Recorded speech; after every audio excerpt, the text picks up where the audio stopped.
പക്ഷേ ചില ഫേസ്ബുക്കിലൊക്കെ നേതാക്കന്മാരെ ചില ആയത്തുകളൊക്കെ സംഘടന ഉണ്ടാക്കാൻ വേണ്ടി തെളിവാണ്. എന്താണ് സംഘടനകളോട് നിലപാട്? അതെ, അത് പണ്ഡിതന്മാർ ചർച്ച ചെയ്തിട്ടുള്ള വിഷയം ഞാൻ പുതിയൊരു വിഷയമല്ല. കാരണം നമുക്കറിയാം അതായത് ചോദ്യത്തിൻ്റെ മർമ്മം എത്രയാണ്, ഇസ്ലാമികമായ സംഘടനകൾ ഉണ്ടാക്കാൻ പാടുണ്ടോ എന്നാണ് ഒരു ചോദ്യം. രണ്ടാമത്തത്, ഇസ്ലാമികമായ സംഘടനകൾ ഉണ്ടാക്കാൻ ഖുറാനിലും ഹദീസിലൊക്കെ തെളിവുണ്ട്, അല്ലെങ്കിൽ ഖുറാൻ അതിനെ പ്രോത്സാഹിപ്പിച്ചിട്ടുണ്ട് എന്നാണ് പറയുന്നത്. അപ്പം എന്താണ് നമ്മളിങ്ങനെ സംഘടന ഒന്നും ഇല്ലാതെ നിൽക്കുന്നത് എന്നാണ് പ്രസക്തമായ ചോദ്യമാണ്. ഒരുപാട് ആളുകൾ ചോദിക്കാറുണ്ട്. പണ്ഡിതന്മാരിത് ചർച്ച ചെയ്യാത്തതോ അറിയാത്തതായ വിഷയമല്ല. കാരണം സംഘടനകൾ വന്നിട്ട് ഏകദേശം 100ഓളം വർഷങ്ങൾ ആവുന്നുണ്ട്. ഇപ്പോൾ നബി സല്ലല്ലാഹു അലൈഹി വസല്ലം കാലഘട്ടം കഴിഞ്ഞ് 1447 വർഷങ്ങൾ കഴിഞ്ഞു. ഇതിൽ അവസാനത്തെ ഒരു 100 കൊല്ലത്തിലാണ് സംഘടനകളും മറ്റും വന്നിട്ടുള്ളത്. തീർച്ചയായും പണ്ഡിതന്മാർ അതിനെക്കുറിച്ച് ചർച്ച ചെയ്തിട്ടുണ്ട്. അപ്പോൾ സംഘടനകളെക്കുറിച്ച് പണ്ഡിതന്മാർ പറഞ്ഞ നിലപാടിൻ്റെ ചുരുക്കം ഇങ്ങനെയാണ്.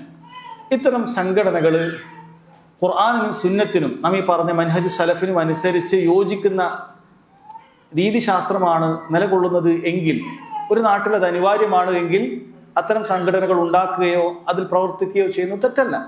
കാരണം അവിടെ പുതുതായി അവരൊന്നും ഉണ്ടാക്കുന്നില്ല. ഇത് ഭൗതികമായ ഒരു സംവിധാനങ്ങൾ മാത്രമാണ്. അതല്ലാതെ ഇതിലൂടെ ഇത് ചെയ്താൽ മാത്രമേ പുണ്യം ലഭിക്കുകയുള്ളൂ എന്ന് കാണുന്ന രൂപത്തിലുള്ള ഒരു അമലായിട്ടോ ഇബാദത്തായിട്ടോ കൊണ്ടുവരുന്നില്ല. അങ്ങനെ ചെയ്യാൻ പാടില്ല. അങ്ങനെ ആരെങ്കിലും ധരിച്ചിട്ടുണ്ട് എങ്കിൽ അത് ബിദ്അത്താണ്. പണ്ഡിതന്മാർ പറഞ്ഞിട്ട് അങ്ങനെ ചെയ്യാൻ പാടില്ല. കാരണം ഇത് ചെയ്യുന്നതിൽ പ്രത്യേകം പ്രതിഫലമുണ്ട്. സംഘടന ഇല്ലാതെ പ്രവർത്തിച്ചു കഴിഞ്ഞാൽ അത് നമ്മുടെ അമല് ശരിയാവുകയില്ല. അതല്ലെങ്കിൽ ഇപ്പോൾ ഒരു ദഅവത്തിനാണ് സംഘടന ഉപയോഗിക്കുന്നത് എങ്കിൽ സംഘടന ഇല്ലാതെ ദഅവത്ത് ചെയ്താൽ അത് ശരിയാവുകയില്ല എന്ന വിശ്വാസം ആർക്കെങ്കിലും ഉണ്ട് എങ്കിൽ അത് ബിദ്അത്തായ വിശ്വാസമാണ്. കാരണം എങ്ങനെയാണ് ഒരാൾക്ക് അത്രയും ബുദ്ധിയില്ലാതായി തീരുക? കഴിഞ്ഞ 1300 വർഷങ്ങളിൽ ഇത്തരത്തിലുള്ള സംഘടനകളോ അങ്ങനെയുള്ള സംവിധാനങ്ങളോ ഇല്ലാതെ മുസ്ലിം ഉമ്മത്ത് എന്ത് ചെയ്തിട്ടുണ്ട്? ലോകത്ത് ജീവിച്ചിട്ടുണ്ട്. അവർ ദീന് പ്രചരിപ്പിച്ചിട്ടുണ്ട്. ലോകത്തിന്റെ വ്യത്യസ്ത മേഖലകളിൽ രാജ്യങ്ങളിലേക്ക് എത്തിച്ചിട്ടുണ്ട്. അതുകൊണ്ട് സംഘടന ഉണ്ടായാൽ മാത്രമേ ദീനുള്ളൂ, സംഘടന ഇല്ലെങ്കിൽ ദീനില്ല, സംഘടന ഇല്ലെങ്കിൽ ദഅവത്തില്ല എന്ന ബാലിശമായ വിശ്വാസം ആർക്കെങ്കിലും ഉണ്ട് എങ്കിൽ അത് എത്ര വലിയ അബദ്ധമാണ്.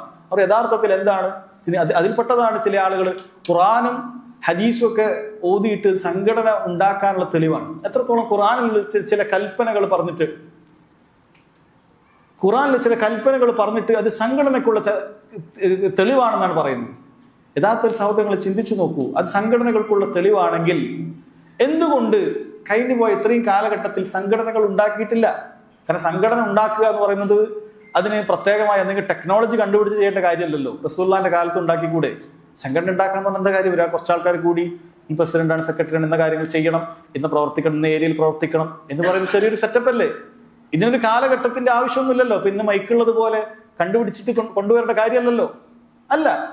അപ്പൊ ഈ ആയത്തുകളിൽ താല്പര്യം സംഘടന ഉണ്ടാക്കുക എന്നതാണ് എങ്കിൽ ഇത്രയും കാലമുള്ള ആളുകൾക്ക് ഈ ആയത്തിന്റെ താല്പര്യം മനസ്സിലായിട്ടില്ല എന്ന് പറയേണ്ടി വരും.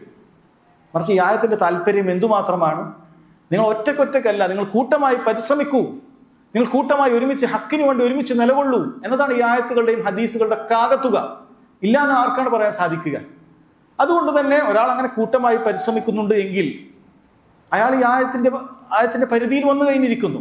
അയാൾ ഈ ആയത്തിനെതിരായിട്ടില്ല. ഒരാൾ സംഘടന ഉണ്ടാക്കിയിട്ടില്ല, അല്ലെങ്കിൽ ഏതെങ്കിലും സംഘടനയിൽ ചേർന്നിട്ടില്ല എന്നുള്ളത് കൊണ്ട് ഇയാൾ ഒരിക്കലും ഈ ആയത്തിനെതിരായിട്ടില്ല. മറിച്ച് കൂട്ടമായി പ്രവർത്തിക്കുക എന്നത് മാത്രമാണ് ഈ ആയത്ത് കൊണ്ട് ഉദ്ദേശിക്കുന്നത്. എന്നാൽ ഇവിടെ ഇനി ഇഷ്കാൽ ബാക്കിയുള്ളത് എന്താണ്? ഒരു നാട്ടില് സംഘടന ഇല്ലെങ്കിൽ ദഅവത്ത് നടത്താൻ സാധിക്കുകയില്ല എന്ന് വരികയാണെങ്കിൽ തീർച്ചയായും ചിലപ്പോൾ ദഅവത്ത് നടത്തുന്നതിന് വേണ്ടി നമുക്കത് നിർബന്ധമായി ഉണ്ടാക്കേണ്ടി വരും. കാരണം ഈ ദീൻ എത്തിക്കുക എന്നുള്ള ബാധ്യത നമുക്കുണ്ട്. സംഘടന ഇല്ലെങ്കിൽ അവിടെ ദഅവത്തെ നടക്കുകയില്ല എന്നൊരു രാജ്യം പറയുന്നു എന്ന് വിചാരിക്കുക. ഇവിടെ നിങ്ങൾക്ക് ഒരു പരിപാടി നടത്തണമെങ്കിൽ, ഒരു പ്രോഗ്രാം നടത്തുന്നെങ്കിൽ ഇവിടെ പ്രാദേശികമായി ഒരു സംഘടന രജിസ്റ്റർ ചെയ്തിട്ടല്ലാതെ നിങ്ങൾക്കത് സാധിക്കുകയില്ല എന്ന് പറഞ്ഞാൽ നമുക്കത് ചെയ്യേണ്ടി വരും, യാതൊരു സംശയവുമില്ല.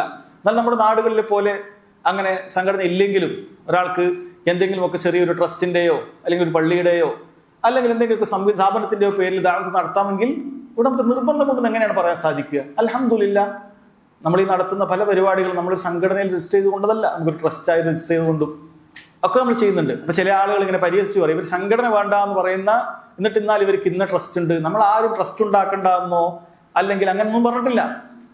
മറിച്ച് നമ്മൾ പറഞ്ഞിട്ടുള്ളത് സംഘടനയുടെ പേരിൽ കക്ഷിത്വം കാണിക്കരുത് എന്ന് മാത്രമാണ് പറയുന്നത്. അതല്ലാതെ ഒരു ഭൗതികമായ ഒരു സെറ്റപ്പ് എന്നുള്ള നിലക്ക് ഒരു സംഘടന ഉണ്ടാക്കുക എന്ന് പറയുന്നത് ബിദ്അത്താണ്, അങ്ങനെ ചെയ്യാൻ പാടില്ല, ഹറാമാണെന്ന് ആരും പറയുന്നില്ല. മറിച്ച് സംഘടനക്ക് പണ്ഡിതന്മാരത് ഉണ്ടാക്കുന്ന സമയത്ത് ലോകത്തുള്ള എല്ലാ ഉലമാക്കളും ചില നിബന്ധനകൾ പറഞ്ഞിട്ടുണ്ട്. അതിൻ്റെ പേരിൽ അതിലുള്ള ആൾക്കാർ മാത്രം ഇഷ്ടപ്പെടുക, ആ സംഘടനയിൽ ചേർന്നിട്ടില്ലെങ്കിൽ ഓനൊരു വില കുറച്ച് കാണുക. കാരണം ഓൻ നമ്മളെ സംഘടനയിലോ നമ്മളെ മീറ്റിങ്ങിലോ ഒന്നുമില്ല. അവൻ ചിലപ്പോൾ ഒറ്റയ്ക്ക് നല്ല രീതിയിൽ ഇബാദത്ത് ചെയ്യുന്നുണ്ടാവും, പള്ളിയിൽ വരുന്നുണ്ടാകും, അവൻ ആ നിലക്ക് അവൻ സാധിക്കുന്ന പോലെ ആളുകളെ ദീനിലേക്ക് ക്ഷണിക്കുന്നുണ്ടാകും. നമുക്ക് എന്തിനാണ് അയാളുടെ വെറുപ്പുണ്ടാകുന്നത്? അങ്ങനെ ഒരു വെറുപ്പുണ്ടെങ്കിൽ അതല്ലേ കക്ഷിത്വം എന്ന് പറയുന്നത്. അയാൾ വേറൊരു മാസിയത്ത് ചെയ്യുന്നതായിട്ട് അല്ലെങ്കിൽ വേറൊരു ബിദ്അത്തുകൾ ചെയ്യുന്നതായിട്ട് നമുക്കറിയില്ല. അഹ്ലുസുന്നത്ത് വൽ ജമാഅത്തിന്റെ ഏതെങ്കിലും ഒക്കെ ഒരു വിശ്വാസ കാര്യങ്ങൾ, വിശ്വസിക്കേണ്ടതായ കാര്യങ്ങളിൽ ഒരു അബദ്ധം പിണഞ്ഞതായിട്ട് നമുക്കറിയില്ല. അല്ലെങ്കിൽ മാറ്റി നിർത്തപ്പെടേണ്ടതായ വലിയ വൻപാപങ്ങൾ പ്രചരിപ്പിക്കുന്ന അങ്ങനെ എന്തെങ്കിലുമൊക്കെ ഉള്ള ഒരാളായിട്ട് നമുക്കൊരു ഒഴിവാക്കി മാറ്റി നിർത്തപ്പെടേണ്ടതായി ഒന്നും അയാൾ കാണുന്നില്ല. ഒരാളുടെ രഹസ്യം നോക്കാനുള്ള ബാധ്യത നമുക്കില്ല. അല്ലെങ്കിൽ പരസ്യമായി കാണുന്നതിനനുസരിച്ച് നമുക്ക് ഒരാൾ വിധിക്കാൻ പറ്റുള്ളൂ. അങ്ങനെ ഒന്നും കാണുന്നില്ല. അയാൾ നമ്മൾ വെറുക്കുക. എന്താ കാരണം? നമ്മുടെ സംഘടനയിലില്ല. നമ്മുടെ സംഘടനയിലുള്ള ആൾക്കാരോട് പ്രത്യേക സ്നേഹം, നമ്മുടെ സംഘടനയിൽ ഇല്ലാത്ത ആളുകളോട് ഒരു സ്നേഹമില്ലായ്മ ആണെങ്കിൽ കുഴപ്പമില്ല എന്ന് വിചാരിക്കാം. പക്ഷെ അതിൻ്റെ അപ്പുറത്തേക്ക് അവനോടൊരു വെറുപ്പ്, അവനൊരു വില കുറച്ച് കാണുക, അവൻ എന്തോ വലിയ കാര്യങ്ങൾ ഒഴിവാക്കിയവരാണ് എന്ന രൂപത്തിൽ വിശദീകരിക്കുക എന്ന് പറയുന്നത് അബദ്ധമാണ്.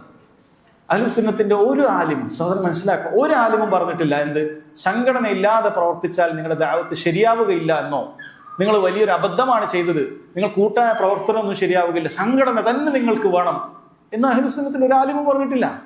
അങ്ങനെ പറയുന്ന ആളുകൾ കൊണ്ടുവരട്ടെ. ലോകത്ത് ഏതെങ്കിലും ആലിം പറയും നാട്ടിൽ സംഘടന ഉണ്ടെങ്കിൽ ആ നാട്ടിൽ എല്ലാവർക്കും അതിലേക്ക് ചേരൽ ബാധ്യതയാകുമെന്ന് പറയുന്നുണ്ടെങ്കിൽ അവർ തെളിവ് കൊണ്ടട്ടെ. പലപ്പോഴും ഇതിന് ഇത്തരം ആളുകൾ കൊണ്ടുവരാറുള്ള തെളിവെന്ന് പറയുന്നത് ഒരു മുസ്ലിം ഭരണാധികാരി ഒരു നാട്ടിലുണ്ടാകുമ്പോൾ അയാൾക്ക് നൽകേണ്ട ബൈഅത്തുമായി ബന്ധപ്പെട്ടുള്ള വിഷയമായിരിക്കും.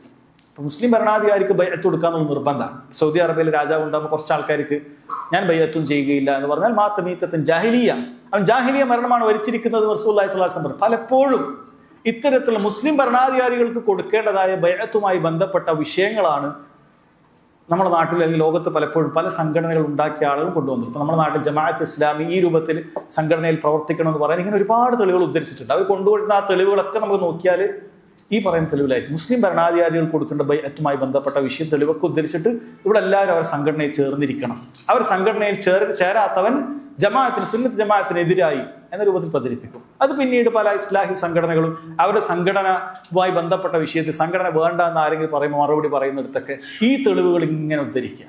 എത്ര വിഡിത്തമാണ്!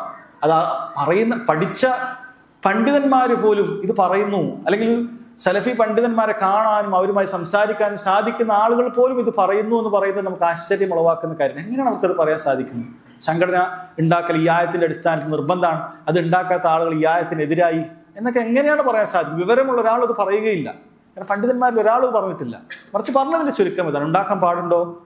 ഈ പറയുന്ന നിബന്ധനകൾ അനുസരിച്ച് ഒരു നാടിന് ആവശ്യമുണ്ട്, ഉണ്ടാക്കാം, ഒരു കുഴപ്പമില്ല. അതുകൊണ്ട് ഒരുപാട് മസ്ലഹത്തുണ്ട്. അല്ല, ചില നാടുകളാണ്, ഇപ്പോൾ ഗൾഫ് രാജ്യങ്ങളിലൊക്കെ അതിന്റെ ആവശ്യമുണ്ട്. നമ്മുടെ എന്തെങ്കിലുമൊക്കെ ഒരു ഫണ്ട് സ്വീകരിക്കണമെങ്കിൽ, അതല്ലെങ്കിൽ ദാവ ഒരു മേഖല ഒരു ക്ലാസ് വെക്കണമെങ്കിൽ ഇതാരാണെന്ന് അറിയണമല്ലോ. അപ്പൊ ഇന്ന ലേബലിലുള്ള ആളുകളാണ്, അത് രജിസ്റ്റർ ചെയ്യണം. ഇപ്പൊ എന്തെങ്കിലും ഒരു വിഷയം ഉണ്ടാകും, ഉത്തരവാദിത്തം ഏറ്റെടുക്കാൻ ഒരാൾ വേണം, പ്രസിഡന്റ് വേണം, സെക്രട്ടറി വേണം. അങ്ങനെ ഒരു പേരിൽ ഒരാൾ സംഘടന ഉണ്ടാക്കുന്നുണ്ട്, ഒരാൾക്കൂടെ എതിർപ്പില്ല. നമ്മൾ ആരും പറയുന്നില്ല അങ്ങനെ ചെയ്യുന്ന ആൾക്കാർ അതിന്റെ പേരിൽ മാത്രം അങ്ങനെ ഒരു വിഭാഗം ചെയ്തിട്ടുണ്ടെങ്കിൽ അതിന്റെ പേരിൽ മാത്രം അവരെ വെറുക്കണം, അവർ സംഘടനക്കാരനാണ്, അവരെ വെറുക്കണം, സംഘടനയുള്ള ഹിസ്ബിയത്താണ്. അല്ല, നമ്മൾ പറയുന്നത് ഈ നിബന്ധനകളൊന്നും പാലിക്കാതെ ഇത് നിയന്ത്രിക്കുന്നത് ദീന് പഠിച്ചിട്ടുള്ള ആളുകളൊക്കെ മാറിയിരിക്കുക, ദീന് പഠിച്ചിട്ടുള്ള പണ്ഡിതന്മാരൊക്കെ അങ്ങോട്ട് മാറിയിരിക്കുക. എന്നിട്ട് ഇത്തരത്തിൽ രാഷ്ട്രീയ മേഖലയിൽ മറ്റുമൊക്കെ കൈകാര്യം ചെയ്യാനുള്ള ആൾക്കാർ ഇവർ തീരുമാനിക്കുക, നീ അത് പറയണം, നീ ഇത് പറയാൻ പാടില്ല, നീ അത് പറഞ്ഞാൽ നിന്നെ പുറത്താക്കും. ഇത് നമ്മൾ എത്ര കണ്ടിട്ടുള്ളതാണ്. ഹക്ക് പറഞ്ഞതിന്റെ പേരിൽ ഇത്രയോ ആൾക്കാർ ഇവിടെ പലപ്പോഴും പല സംഘടനകളും മാതൃസംഘടനകളിൽ നിന്ന് മാറി നിൽക്കുന്ന ആൾക്കാർക്ക് എന്തുകൊണ്ടാണ് സംഭവിച്ചത്? കാരണം ഇപ്പുറത്ത് നേതൃത്വത്തിൽ ഇരിക്കുന്ന ആൾക്കാർ അങ്ങനെയുള്ള അറിവ് പഠിച്ചവരെ മറ്റും ആയിരിക്കില്ല. അപ്പോൾ അവർ പറയില്ല, ഇന്നാൾ മാറിയിരിക്കുക, ഇന്നാൾ സംസാരിക്കരുത്, ഞാനാണ് ഇത്തരം വിഷയങ്ങളൊക്കെ സംസാരിക്കുക. അറിവുള്ളവരൊക്കെ അവിടെ ഇരിക്കട്ടെ, എനിക്ക് രാഷ്ട്രീയക്കാരൊക്കെ ഇടപെടാനോ അവരോട് സംസാരിക്കാനൊക്കെ എനിക്കാണ് അതിനുള്ള കഴിവുള്ളത് എന്നുള്ള നിലക്ക് സംസാരിക്കുമ്പോൾ പണ്ഡിതന്മാർ പറഞ്ഞല്ല. ഇത്ര സംഘടനകൾ ഉണ്ടാക്കുമ്പോൾ അറിവുള്ള ആളുകൾ അതിന് നേതൃത്വത്തിൽ കാര്യപ്പെട്ട് ഉത്തരവാദിത്തങ്ങൾ ഏറ്റെടുക്കണം, അല്ലെങ്കിൽ അതിനെ പഴച്ചുപോകാനുള്ള സാധ്യത ഉണ്ട്. അങ്ങനെയുള്ള നിബന്ധനകൾ പറയുമ്പോൾ ചില ആൾക്ക് പരിഹാസമാണ്. ഷുറൂത്ത് എന്ന് പറഞ്ഞാൽ നിസ്കാരത്തിന് ഷർത്തുണ്ട്, എല്ലാത്തിനും ഷർത്ത്. ശരിയാണ്, എല്ലാത്തിനും ഷർത്തുണ്ട്, എല്ലാ ഷർത്തും പാലിക്കണം എന്നല്ല എൻ്റെ അർത്ഥം. എല്ലാത്തിനും ഷർത്തുണ്ട് എന്നുള്ളത് കൊണ്ട് ഇത് പാലിക്കേണ്ടതെന്നാണോ? ഷർത്തിന് അതിൻ്റെ വാല്യൂ ഇല്ലേ? ഷർത്തില്ലെങ്കിൽ നിസ്കാരം ശരിയാവുകയില്ല. അതേപോലെ തന്നെ നിങ്ങളുടെ ഈ പ്രവർത്തനം അത് ശരിയായതാകണമെങ്കിൽ അതിന് പാലിക്കപ്പെടേണ്ട നിബന്ധനകളില്ലേ? അത് ആണ് ഇവിടെ ഉദ്ദേശിക്കുന്നത്. അല്ലാതെ നമുക്ക് സംഘടന ഒരാൾ ഉണ്ടാക്കി എന്നുള്ളത് കൊണ്ട് അതിൻ്റെ പേരിൽ ഒരാളോട് ഒരു വെറുപ്പില്ല. അതിൻ്റെ പേരിൽ നമുക്ക് ഒരാളോട് വെറുപ്പില്ല. നീ സംഘടന ഉണ്ടാക്കിയത് കൊണ്ടൊരു വെറുപ്പ് ഇല്ല. മറിച്ച് നമുക്ക് അതിൻ്റെ പേരിൽ കക്ഷിത്വം ഉണ്ടാക്കുക, അത് ചെയ്യാൻ പാടില്ല. അതിൽ മെമ്പറുള്ള ആൾക്കാരോട് മാത്രം ഇഷ്ടപ്പെടുക, അതിൽ മെമ്പർഷിപ്പ് എടുത്തിട്ടില്ലെങ്കിൽ അയാളെ വെറുക്കുക. ഇത് ദീനുൽ ഇസ്ലാം വിലക്കിയിട്ടുള്ള ജാഹിലിയത്തിലെ ഹിസ്ബിയത്താണ്. അത് പാടില്ല. മറിച്ച് നമുക്ക് സ്നേഹവും വെറുപ്പും ഒക്കെ മാനദണ്ഡം ഈ പറഞ്ഞ സലഫിയത്തിൻ്റെ അടിസ്ഥാനങ്ങൾ പാലിക്കുന്നുണ്ടോ ഇല്ലേ എന്നതിൻ്റെ അടിസ്ഥാനത്തിലാണ്. അത് മനസ്സിലാക്കുക. അല്ലാഹു അഅലം.